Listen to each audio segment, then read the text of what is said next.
Nếu bạn từng xem phim cổ trang Trung Quốc hay những bộ phim xã hội đen Hồng Kông, chắc chắn sẽ thấy một hình ảnh rất quen. Một ông quan lớn, một thương nhân giàu có hay một lão đại nào đó ngồi trầm ngâm, ánh mắt rất bình thản. Trong lúc mọi người xung quanh đang nói chuyện, tranh luận, thậm chí là căng thẳng đến nghẹt thở, tay ông ta lại thong thả xoay xoay hai hạt gì đó trong lòng bàn tay. Hai hạt ấy không phải là bi thép, cũng không phải là đá quý, đó là hồ đào, nhưng là hồ đào để chơi, không phải là hồ đào để ăn. Khoảng hơn 10 năm trước, Trung Quốc từng trải qua một cơn sốt mang tên là cơn sốt hồ đào. Thị trường sưu tầm bắt đầu coi hồ đào như một loại tài sản đầu tư. Nhiều người mua hồ đào không phải để chơi mà để giữ giá trị và bán lại sau vài năm. Có những cặp hồ đào trong thời kỳ đó được bán với giá mà quy ra tiền Việt khoảng 1 tỷ đồng. Tất nhiên, giống như nhiều cơn sốt sưu tầm khác, thị trường sau đó cũng hạ nhiệt. Nhưng điều này cho thấy hồ đào từng được coi như một món đồ có giá trị đầu tư thực sự. Thoạt nghe nhiều người sẽ bật cười, hai cái quả khô này mà cũng thành đồ chơi được sao? Nhưng nếu tìm hiểu sâu hơn, chúng ta sẽ phát hiện ra rất nhiều điều thú vị. Có những cặp hồ đào được vo trong nhiều năm, có giá vài chục triệu, vài trăm triệu hay có thể lên đến cả tiền tỷ. Người trong giới sưu tầm thậm chí còn nói rằng một cặp hồ đào được nuôi trong 50 năm hoàn toàn có thể bán với giá như vậy chứ không phải là nói đùa đâu. Vậy thì hồ đào nó là cái gì mà hai cái hạt khô nhỏ bé ấy lại đắt đến thế? Đằng sau nó không chỉ là một thú chơi mà là cả một câu chuyện dài về văn hóa, lịch sử, thẩm mỹ và cả tâm lý con người. Hồ đào thực ra chính là hạt của cây óc chó. Đây là loại hạt có vỏ cứng, bên trong nhân màu vàng nhạt, vị béo và nhiều dầu, thường được dùng trong bánh kẹo, salad hoặc những món ăn phương Tây. Cây hồ đào là cây thân gỗ lớn, cao khoảng 20-30 mét. Quả khi còn non có lớp vỏ xanh bao bên ngoài, khi chín lớp vỏ xanh nứt ra để lộ hạt cứng bên trong, chính là hạt hồ đào mà chúng ta quen thấy. Nhân của nó có hình giống như một bộ não thu nhỏ nên nhiều người tin rằng ăn hồ đào thì tốt cho trí não, và thực tế thì nó cũng giàu chất dinh dưỡng. Tuy nhiên trong văn hóa Trung Hoa, hồ đào không chỉ để ăn mà còn dùng để vo trong bàn tay như một thú chơi. Loại hồ đào dùng để chơi thường có vỏ dày, cứng và nhiều đường vân đẹp. Người ta sẽ chọn không phải là một quả mà là hai quả, chính xác là hai hạt, gần như giống hệt nhau để xoay trong lòng bàn tay. Qua nhiều năm mồ hôi và dầu từ tay sẽ tạo nên một lớp bóng gọi là bao tương, khiến hạt chuyển sang màu đỏ nâu và ngày càng đẹp hơn. Vì vậy, một cặp hồ đào được vo hàng chục năm đôi khi trở thành món đồ có giá trị sưu tầm rất lớn. Hồ đào để chơi không phải là hồ đào để ăn trong ngày Tết thì phải nói rõ một điều như vậy. Hồ đào mà người ta vo trong tay hoàn toàn khác với cái loại bán trong siêu thị để ăn. Hồ đào để ăn thì được trồng với mục đích chính là lấy nhân bên trong. Người trồng sẽ quan tâm đến việc làm sao để hạt nhiều dầu, nhân béo, dễ tách vỏ. Còn vỏ ngoài của nó thực ra không quá quan trọng. Nhưng hồ đào để chơi thì hoàn toàn ngược lại. Người chơi không quan tâm nhiều đến phần nhân ở bên trong vì có dùng để ăn đâu. Họ quan tâm đến vỏ của hạt. Vỏ dày, cứng, nhiều đường gân nổi lên tự nhiên và hình dáng phải cân đối. Khi cầm trong tay phải có cảm giác chắc chắn, có trọng lượng và độ nhám vừa phải. Quan trọng hơn nữa là hai hạt phải giống nhau. Không phải giống theo kiểu đại khái, mà người chơi hồ đào rất khó tính. Hai hạt phải có kích thước gần như là bằng nhau, hình dạng tương đồng, đường vân trên bề mặt cũng phải tương tự nhau. Có người còn soi đến từng chi tiết nhỏ. Nói cách khác, họ đang tìm hai hạt gần như là song sinh. Nghe từ đơn giản nhưng trong tự nhiên điều này cực kỳ hiếm. Một cây hồ đào có thể cho ra hàng trăm, thậm chí là hàng nghìn quả. Nhưng để tìm được hai quả giống nhau đến mức có thể ghép lại thành một cặp đẹp thì phải mất rất nhiều năm.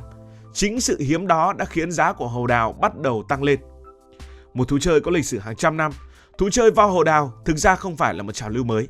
Nó đã tồn tại ít nhất từ thời nhà Minh, tức là cách đây khoảng 500 năm. Ban đầu, thú chơi này phổ biến trong giới văn nhân và quan lại ở Bắc Kinh. Những người này thường có cuộc sống khá thong thả. Sau khi xử lý công việc triều đình, họ đi dạo trong vườn, uống trà, nuôi chim, đọc sách và xoay hai hạt hồ đào trong lòng bàn tay. Đến thời nhà Thanh, đặc biệt là ở kinh thành Bắc Kinh, hình ảnh này trở nên cực kỳ phổ biến. Người ta thường thấy những ông quan mặc áo dài, tay xách lồng chim tre, vừa đi và vừa xoay hai hạt hồ đào trong lòng bàn tay. Người xưa thậm chí còn có một câu nói khá nổi tiếng. Bối lạc gia trong tay có 3 bảo vật: ban chỉ, hồ đào và lồng chim. Bối lạc ở đây là một tước vị quý tộc của người Mãn Châu thời nhà Thanh. 3 món này tượng trưng cho 3 thứ rất đặc biệt. Ban chỉ ở đây là chiếc nhẫn ở ngón cái, tượng trưng cho sức mạnh và quyền lực. Lồng chim tượng trưng cho cuộc sống nhàn nhã và ung dung. Còn hồ đào tượng trưng cho sự điềm tĩnh và phong thái. Nói cách khác, vo hồ đào từng là dấu hiệu nhận biết của tầng lớp thượng lưu. Một yếu tố cực kỳ quan trọng khiến hồ đào đắt đó là tính đối xứng. Người chơi hồ đào không mua một hạt, họ phải mua một cặp. Hai hạt này gần như giống nhau song sinh. Không chỉ kích thước mà còn cả hình dạng, độ dày vỏ và cả đường vân trên bề mặt cũng phải tương đồng. Hãy tưởng tượng bạn ra bãi biển và cố gắng nhặt hai viên đá có hình dạng giống nhau đến mức khó phân biệt. Khả năng đó là cực kỳ thấp. Hồ đào cũng vậy. Nhiều người chơi kể rằng họ có thể tìm được một hạt rất đẹp nhưng phải mất rất nhiều năm mới tìm được hạt thứ hai phù hợp để ghép thành cặp. Chính vì vậy trong giới chơi hồ đào, những cặp hoàn hảo thường được gọi là đối tử. Đối tử ở đây có nghĩa là cặp trời sinh. Một khi đã ghép được cặp đẹp, giá trị của chúng có thể tăng lên rất nhiều. Một trong những điều đặc biệt nhất của hồ đào là vẻ đẹp của nó không có sẵn ngay từ đầu. Khi mới hái từ cây xuống, hồ đào chỉ có màu nâu nhạt và bề mặt khá thô.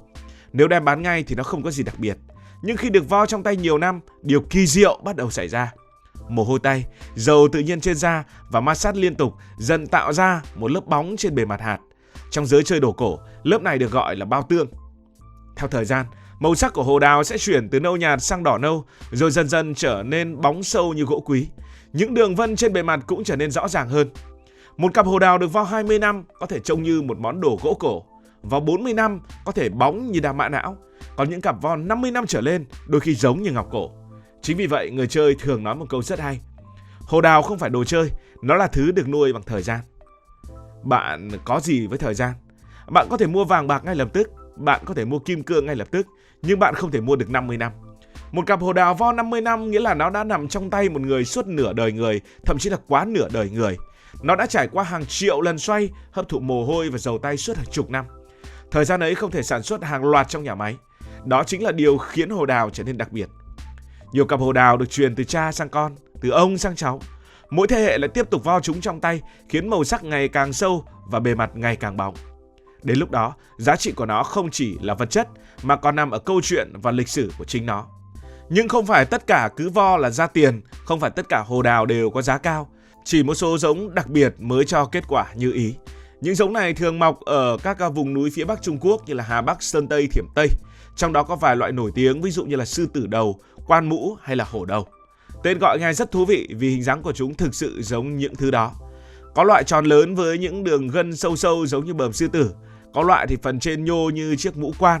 Có loại thì bề mặt gồ ghề mạnh mẽ như là đầu hổ. Những giống hồ đào này vốn dĩ đã hiếm. Nếu lại thêm các yếu tố như kích thước lớn, vân đẹp, cặp hoàn hảo và đã được vo nhiều năm thì giá trị của chúng có thể tăng lên rất cao. Ngoài giá trị sưu tầm, vo hồ đào còn mang một ý nghĩa khác. Nhiều người cho rằng việc xoay hai hạt hồ đào trong tay giúp họ thư giãn và tập trung hơn. Khi tay liên tục thực hiện một động tác đơn giản và đều đặn, đầu óc sẽ dễ đi vào trạng thái suy nghĩ sâu. Bạn có thể thấy hiện tượng này ở nhiều nơi. Có người xoay bút khi suy nghĩ, có người cầm tràng hạt khi thiền, có người bóp bóng cao su khi làm việc. Và vo hồ đào cũng giống như vậy. Nó giúp người ta giữ nhịp thở đều, giữ nhịp suy nghĩ ổn định và tạo cảm giác bình tĩnh. Có lẽ vì vậy mà trong nhiều bộ phim, các nhân vật quyền lực thường xoay hồ đào khi đang suy tính một quyết định lớn. Và thông qua câu chuyện này, có lẽ các bạn cũng đã hiểu vì sao hai cái hạt hồ đào chỉ xoay ở trong tay mà nó lại có giá đắt đến như vậy, thậm chí đắt như một cái xe ô tô. Cảm ơn vì đã quan tâm theo dõi câu chuyện này. Bạn có thể nhấn nút like và chia sẻ bên cạnh nút đăng ký kênh nếu cảm thấy câu chuyện này thú vị. Còn bây giờ thì xin được nói lời chào, tạm biệt.